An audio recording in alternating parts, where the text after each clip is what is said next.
Antes de começar a apresentar as notícias de hoje, a gente vai fazer uma pausa, porque é muita informação, todo dia, o tempo todo, sobre o coronavírus, sobre o desafio que o coronavírus impõe ao mundo todo.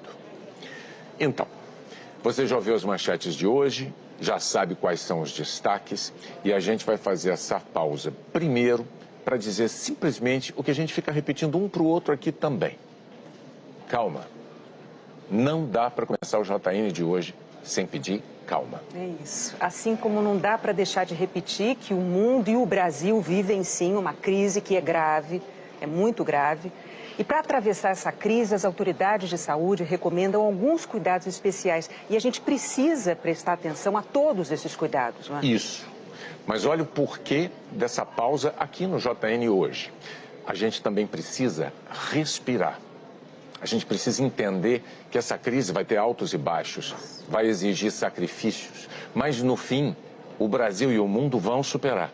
Apesar da aflição, apesar da dor que muitas famílias estão enfrentando e outras ainda vão enfrentar, a gente vai superar esse momento junto. E vai ser mais fácil quanto mais a gente mantiver a calma. É isso, além dos cuidados com a higiene, que o principal pedido hoje, para quem pode, é ficar em casa, até que venha a orientação para sair. Mas claro que alguns profissionais não podem cumprir essa ordem, né? Porque fazem um trabalho essencial, não podem parar. Isso vale para quem é profissional de saúde, esses são heróis, são sempre os heróis. Mas é verdade também para quem recolhe o lixo nas ruas, para os policiais, para quem faz a manutenção da rede elétrica, da telefonia, por exemplo, e para muitos e muitos outros. E também para os jornalistas e para os profissionais que ajudam os jornalistas a levar a notícia até você. Aqui na Globo são profissionais de muitas áreas. Sem esses profissionais não teria Jornal Nacional, não teria programa nenhum do jornalismo da Globo. O jornalista é só uma categoria profissional entre muitas que não podem deixar de trabalhar. E o trabalho do jornalista é reunir informações para ajudar, para deixar você atento, informado. Informação no momento desses é vital, é fundamental. É como lavar as mãos, tem que lavar. E a gente tem que se informar. Mas repara uma coisa, quando a Globo aumentou o tempo diário que é dedicado ao jornalismo, foi exatamente para poder levar essa informação necessária sem correria. É para você ver e ouvir o que está acontecendo e para você saber como deve agir para se proteger. E claro que a gente também tem medo de adoecer. Aqui não tem super-herói, nem entre nós jornalistas, nem entre os colegas das outras categorias que eu mencionei que trabalham com a gente. Não tem. E você talvez até já tenha se perguntado, mas se é para se proteger, como é que tem tanta gente trabalhando ali no jornalismo da Globo? Mas a gente aqui também procura se proteger da melhor forma possível para honrar o nosso compromisso profissional de informar, de esclarecer. Por exemplo, aqui na Globo, os profissionais da redação com 60 anos ou mais estão trabalhando de casa. Qualquer colega que tenha sintoma de gripe ou de um resfriado vai para casa também. Isso desde o dia 12 de março, né? E a gente tem cumprido uma série de regras, de protocolos, justamente para se proteger. A limpeza dos microfones, a distância dos entrevistados, para protegê-los e a nós mesmos também. A limpeza dos nossos equipamentos, uma porção de regras que nem é o caso a gente ficar detalhando aqui. Não é o caso. Então, olha, dito isso, com toda a serenidade, a gente quer agradecer muito o carinho de quem tem manifestado preocupação com os jornalistas nesse momento. É um carinho enorme, muito obrigado. E com essa mesma serenidade que a gente está abrindo o JN de hoje, o Jornal Nacional vai começar agora a apresentar as principais notícias desta segunda-feira. É informação para todo mundo poder se proteger. Mantendo a calma, a gente vai superar essa crise. Exatamente como as capas de todos os jornais estamparam hoje, você deve ter visto. Juntos, vamos derrotar esse vírus. Isso aí. A Organização Mundial da Saúde afirmou hoje que a pandemia de Covid-19 está acelerando. O diretor-geral disse que o novo coronavírus já chegou a quase todos os países do mundo. É de partir o coração. Desde o primeiro caso relatado até os 100 mil casos, se passaram 67 dias. Para outros 100 mil, mais 11 dias. E para outros 100 mil, apenas 4 dias. Mas Tedros Adhanom afirmou que não devemos nos prender às estatísticas. Não somos espectadores impotentes. Podemos mudar a trajetória dessa pandemia, garantiu. E para isso ele ganhou a ajuda de um grande time. OMS e FIFA lançaram uma campanha de combate à doença. Por favor, lave as mãos com frequência usando sabão ou gel desinfetante. O diretor-geral da OMS ressaltou que não há tratamento comprovadamente eficaz contra a Covid-19 e alertou que o uso de medicamentos não testados pode causar mais mal do que bem e provocar uma escassez de produtos essenciais para tratar outras doenças. O secretário-geral das Nações Unidas pediu um cessar-fogo global para que o mundo possa se concentrar no que chamou de verdadeira luta das nossas vidas. Antônio Guterres disse que a ONU precisa de 2 bilhões de euros para ajudar os países mais pobres. O Ministério da Saúde registrou de ontem para hoje 345 novos casos de Covid-19 no Brasil. No total do Ministério da Saúde são 1.891 casos confirmados.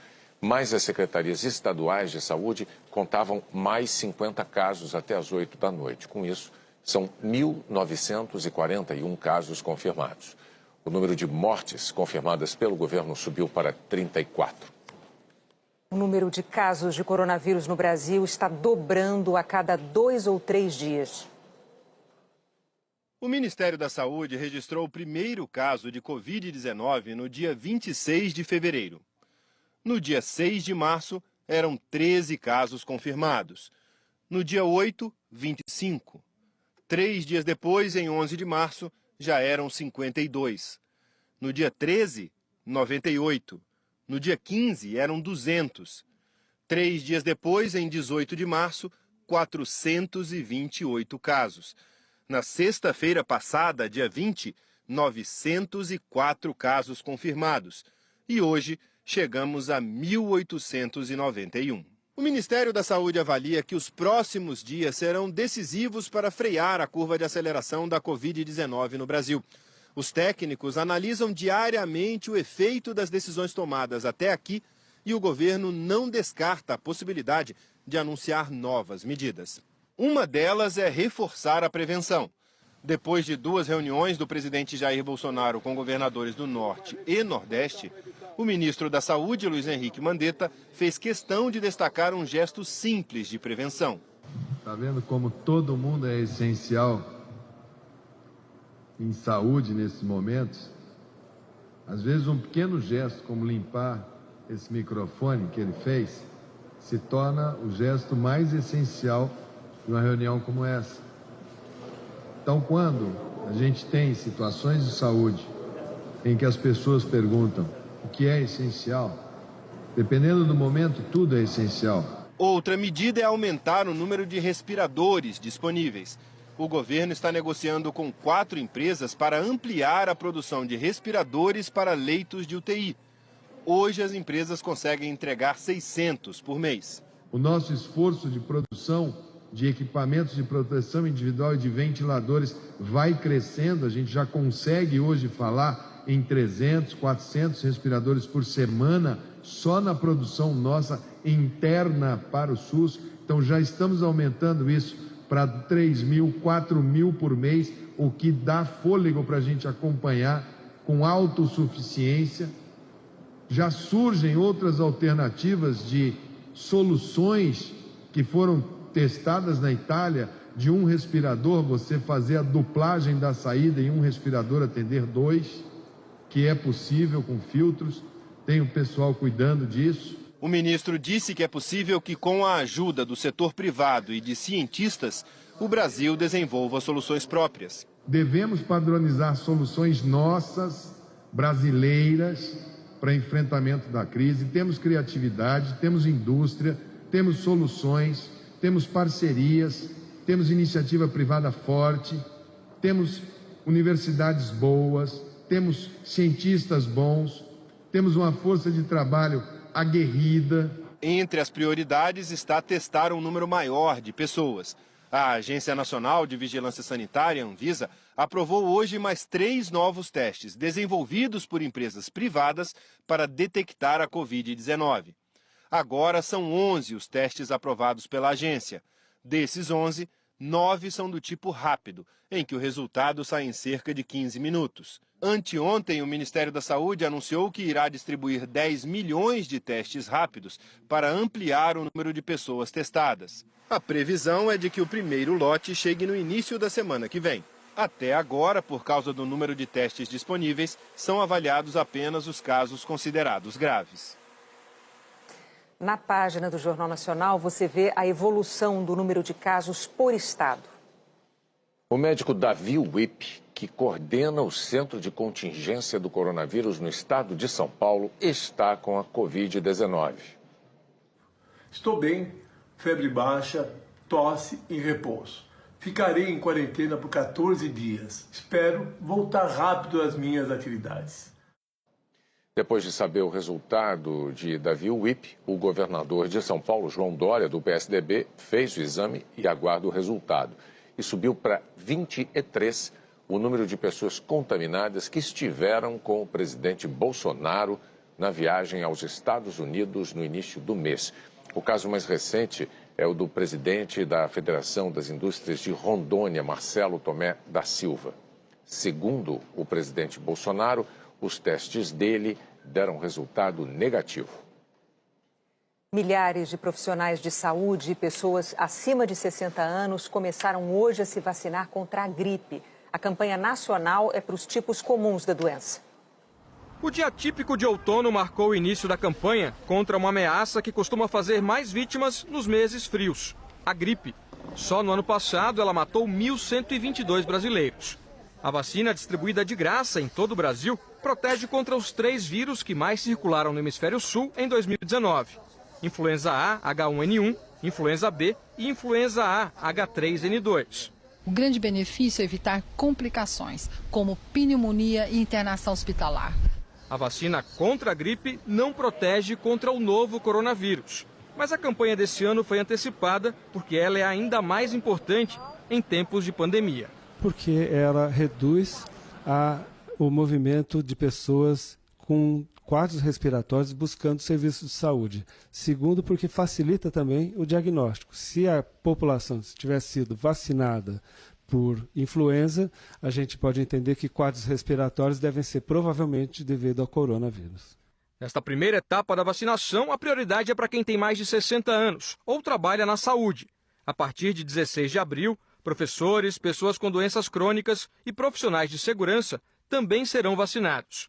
Em 9 de maio, entram pessoas de 55 a 59 anos, crianças entre 6 meses e 6 anos, pessoas com deficiência e grávidas, entre outros grupos. A dúvida de muita gente é como tomar a vacina contra a gripe com segurança, no momento em que a recomendação é ficar em casa por causa do novo coronavírus. Nesse posto de São Paulo, a vacina está sendo aplicada ao ar livre. E aqui do lado de fora, para evitar a aglomeração, a calçada recebeu adesivos que delimitam a distância entre as pessoas que esperam na fila. Achei muito bom, entendeu? Porque lá onde eu trabalho, a gente também está mantendo a distância de todo mundo. Em Goiânia, seu João fez marcações no chão, por iniciativa própria. Se da minha parte, quem quiser usar, que use, tá bom? Mas em alguns locais de vacinação no Rio de Janeiro, muitos idosos se aglomeraram na fila, assim como em Águas Claras, no Distrito Federal. Olha aí o governo pedindo para não aglomerar. Aí na hora da vacina aglomera tudo do mesmo jeito. Adiantou muito ficar uma semana preso em casa. A recomendação dos especialistas é manter pelo menos 2 metros de distância entre as pessoas para evitar contaminação. Não conversar na fila e nem aproveitar a saída de casa para ir a outros lugares. É importante incentivar a vacinação em locais fora das unidades de saúde, como aconteceu em 450 escolas de São Paulo. Na região metropolitana de Aracaju, um carro de som reforçou a mensagem. A equipe da Secretaria de Saúde estará de casa em casa vacinando os idosos socorrenses. Em São Paulo e em várias cidades do país, a vacina também foi aplicada em quem passava de carro, numa espécie de drive-thru. Em Salvador, o ponto de encontro foi a Arena Fonte Nova. Em Curitiba, uma fila enorme se formou. Ótimo, tudo é mais rápido, não precisa ficar aglomerando, fazendo um monte de coisa. Em Brasília, a fila virou o quarteirão. Em Cuiabá e em 5 cidades de Goiás, faltou vacina. E a vacina? Acabou a vacina. O mesmo problema em 403 municípios do estado de São Paulo. Dona Josefina conseguiu tomar a dose e voltou para casa satisfeita. Aos 94 anos, é ela quem mais precisa se proteger. Mas a preocupação da bisavó é outra. É que eu tenho uma bisnetinha, né? E não posso passar doença para ela. Mariana, a bisavó, que eu te amo, filha. Pronto, tá dado o recado. O Ministério da Saúde disse que todos os estados estão abastecidos com a vacina e que dos 75 milhões de doses, 15 milhões estão sendo enviados aos poucos para os estados que são responsáveis pela distribuição aos municípios. No Rio de Janeiro, há 61 casos suspeitos de coronavírus em comunidades carentes e um confirmado na Cidade de Deus. Para conter a proliferação da doença, voluntários estão indo de porta em porta para oferecer ajuda. O primeiro caso confirmado de Covid-19 em comunidades do Rio de Janeiro foi registrado na Cidade de Deus. Há 61 casos suspeitos em 16 favelas da cidade. 19 deles na Cidade de Deus. O que preocupa autoridades e moradores, que começaram a se mobilizar. Para se prevenir, lavar bem as mãos com sabonete funciona. O objetivo é disseminar informações que ajudem a conter a Covid-19. Evite aperto de mãos, beijos e abraços. A única forma de reduzir o risco de infecção pelo coronavírus é a higiene pessoal e o distanciamento social.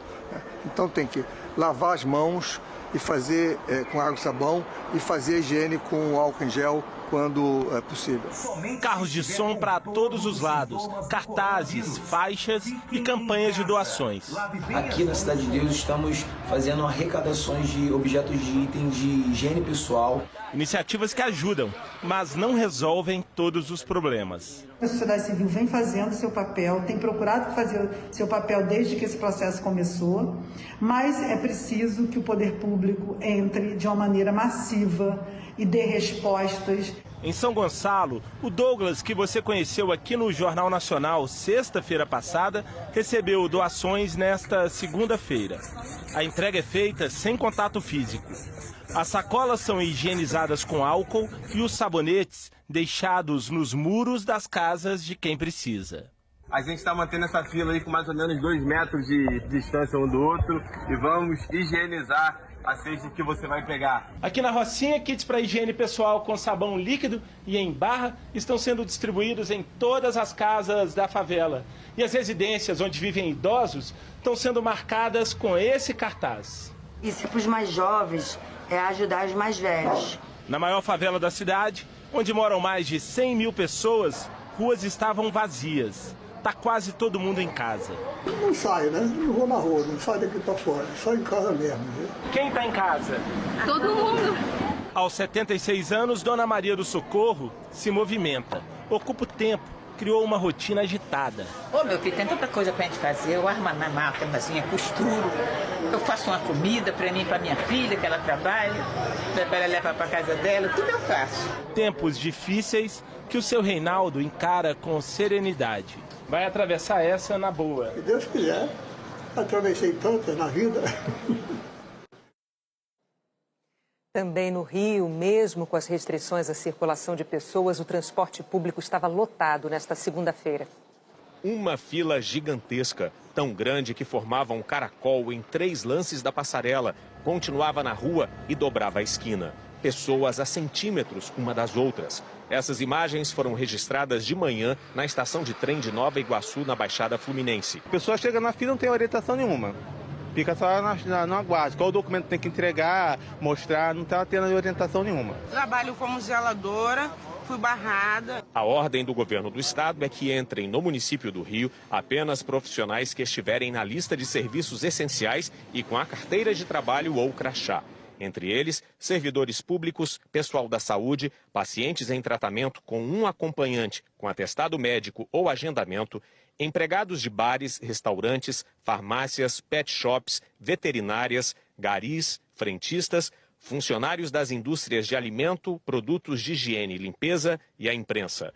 Renato trabalha na lavanderia de um hospital, mas na carteira consta o nome da empresa terceirizada que presta o serviço. Eu passei aqui, aí mostrei minha carteira para a policial, ela olhou minha carteira e falou que não, a lavanderia não está passando.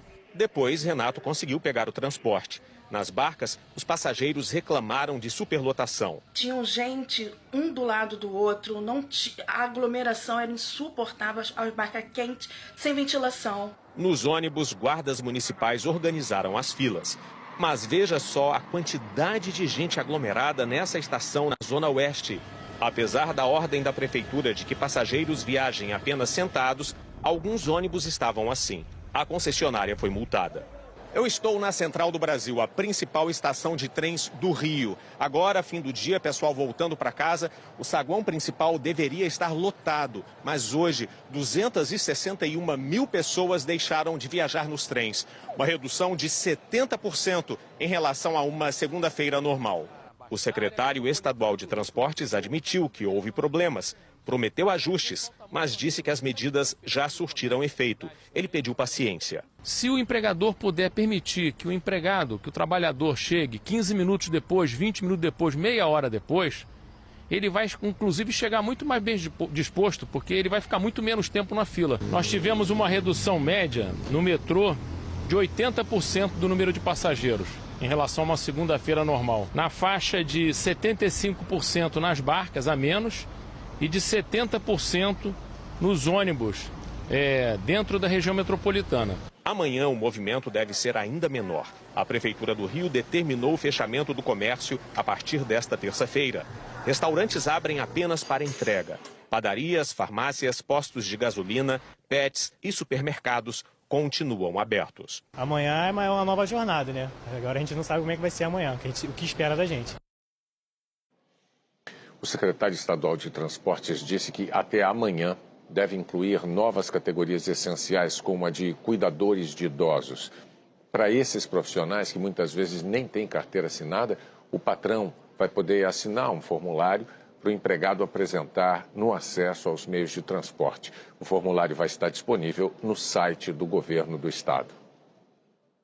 No momento em que a informação segura pode ajudar a salvar vidas, é difícil acreditar. Mas tem gente que se dedica a gravar mentiras para espalhar em mensagens de áudio. São dois os inimigos. Um é o vírus, o outro as mensagens que se espalham feito ele. Uma delas é atribuída ao ministro da Saúde, Luiz Henrique Mandetta. Se a gente conseguir fazer um isolamento social importante nessa semana, a gente talvez consiga virar o jogo, tá bom? Espalhe isso para todo mundo que vocês tiverem. Ontem, o próprio ministro afirmou que a voz não é dele e que a mensagem é falsa. Estou aqui para falar que eu não gravo absolutamente nada de áudio. Nunca fiz, não sei nem como usa. Tudo que eu falar vai ser dito claramente, sempre à frente aqui das câmeras. Os doentios da fake news, eles gostam de se travestir da autoridade de alguém ou de uma pseudo-autoridade para poder espalhar notícias, enfim, causar comoções, passar trotes, assustar pessoas. Outra mensagem que andou circulando procurou espalhar medo sobre o número de casos de Covid-19 em São Paulo. Teve ontem uma reunião com o pessoal do Einstein do Sírio-Libanês e eles falaram que, por ordem do governo, eles estão escondendo a quantidade de infectados e a realidade dos fatos. No Albert Einstein, hoje, na UTI, em situação de vida e morte, tem mais ou menos 100 pessoas. Total de pacientes internados no Albert Einstein com coronavírus, aproximadamente 600 a 700 pessoas. Sírio-Libanês, a situação está o dobro. O G1, que tem o serviço de checagens Fato ou Fake, já esclareceu que a mensagem também é falsa. Outro áudio se espalhou no Paraná. A situação dentro do HU fugiu do controle, tá? Tem inúmeros infectados, ainda não foi divulgado, mas inclusive tem 3 crianças entubadas lá dentro. E nesse momento eles estão tendo que escolher a vida de quem eles vão salvar e quem eles vão deixar morrer, porque não tem mais condições de atender todo mundo. É mentira. A polícia descobriu quem gravou e obrigou a mulher a se retratar. Ela pode ser responsabilizada por contravenção penal, com pena que varia de 15 dias a 6 meses de prisão. Eu acabei misturando as informações, exagerando um pouco, menti a respeito das informações que eu tinha recebido de primeira mão, que estavam vindas de um aluno do meu esposo. Em Mato Grosso, outro caso de fake news foi parar na polícia. De ontem para hoje, 60 exames deram positivo por corona aqui no Laboratório Central com kit mandado pelo governo federal. Então começou, tá, gente? A Polícia Civil identificou uma médica que repassou a mensagem e informou que ela pode responder criminalmente.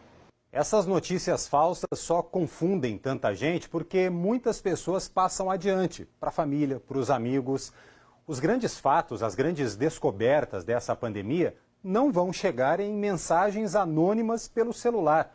No mundo todo, médicos, pesquisadores estão tentando entender melhor a doença, desenvolver remédios, vacina. Nós, jornalistas, que vivemos de apurar informações, estamos acompanhando e prontos para dar as notícias quando elas são verdadeiras. O diretor da Sociedade Brasileira de Infectologia lembra uma dica básica para a gente desconfiar dessas mensagens. Não existe receita milagrosa, não existe nada que trate o coronavírus, não existe comer alho com vinagre, não existe vitamina D, não existe soro da imunidade, isso tem que ficar muito claro. Acreditem nos médicos. Tudo por orientação médica. Não façam nada orientado por WhatsApp, por favor. O próprio Ministério da Saúde tem um canal para tirar dúvidas sobre mensagens falsas ou verdadeiras. Basta enviar o texto, imagem ou áudio por número 61 99289 4640. Este pesquisador da Universidade de São Paulo, especializado no monitoramento de redes sociais, explica que num momento de preocupação como agora, as pessoas ficam mais vulneráveis a essas mentiras. A gente sabe que isso está bem estabelecido nos estudos, que o compartilhamento, que a difusão de informações nas mídias sociais, ela está muito ligada a emoções fortes. Por medo, no caso de uma pandemia, né, as pessoas apertam muito rapidamente o botão de compartilhar sem pensar. E essa atitude impensada, irrefletida, é que faz com que a informação de baixa qualidade se difunda rapidamente. Nos Estados Unidos, uma brasileira lidera uma grande rede internacional de checagem de dados. A rede já desmentiu mais de 1.000 notícias falsas sobre o novo coronavírus. A desinformação mata e a desinformação também dá lugar para picaretagem. Então, por favor, gente, não compartilhar nada que vocês não tenham certeza absoluta de que vem de uma fonte correta e que contém dados mínimos como quem está mandando, de onde, quando foi gravado, quando foi escrito e que possui fontes reais de informação, como as autoridades médicas e locais e internacionais. A Prefeitura de São Paulo começou a montar um hospital de campanha com 200 leitos no estádio do Pacaembu. A previsão é que a estrutura comece a receber pacientes com coronavírus na terça-feira da semana que vem. Outros 1.800 leitos vão ser instalados no Anhembi. E o governo do Distrito Federal anunciou que o estádio Mané Garrincha, em Brasília, vai ter um centro de triagem e um hospital de campanha durante a pandemia. Brasileiros estão unindo tecnologia e solidariedade para ajudar profissionais de saúde a enfrentar mais um problema grave: a falta de equipamentos de proteção nos hospitais. É desta máquina que vem a produção para ajudar no combate ao coronavírus. A impressora 3D é capaz de recriar, de qualquer lugar, um equipamento fundamental para quem trabalha com a Covid-19, esse protetor de rosto.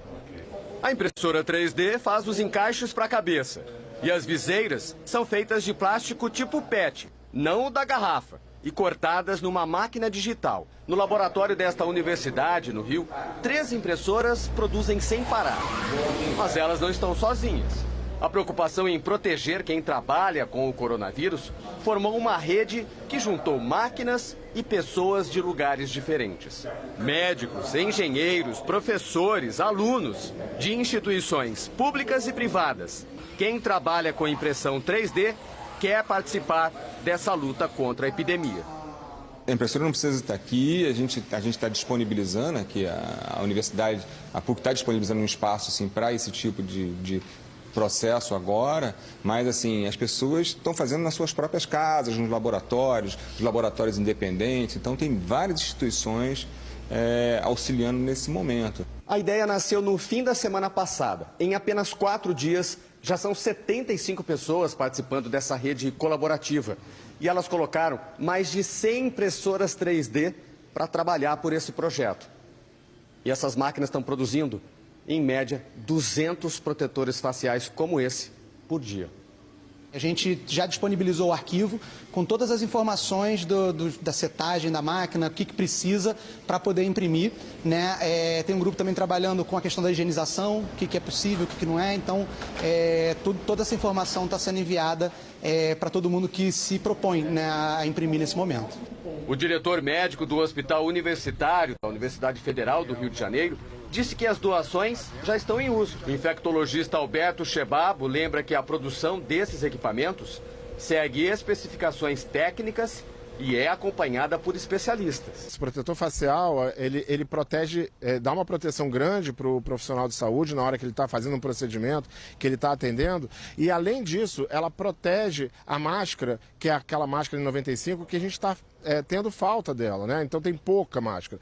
Então o que a gente está fazendo é que com essa proteção a gente tem capacidade de reutilizar essa máscara por um tempo maior. A seguir, o governo federal anuncia 88 bilhões de reais para estados e municípios enfrentarem o coronavírus. O Reino Unido anuncia medidas de isolamento obrigatório.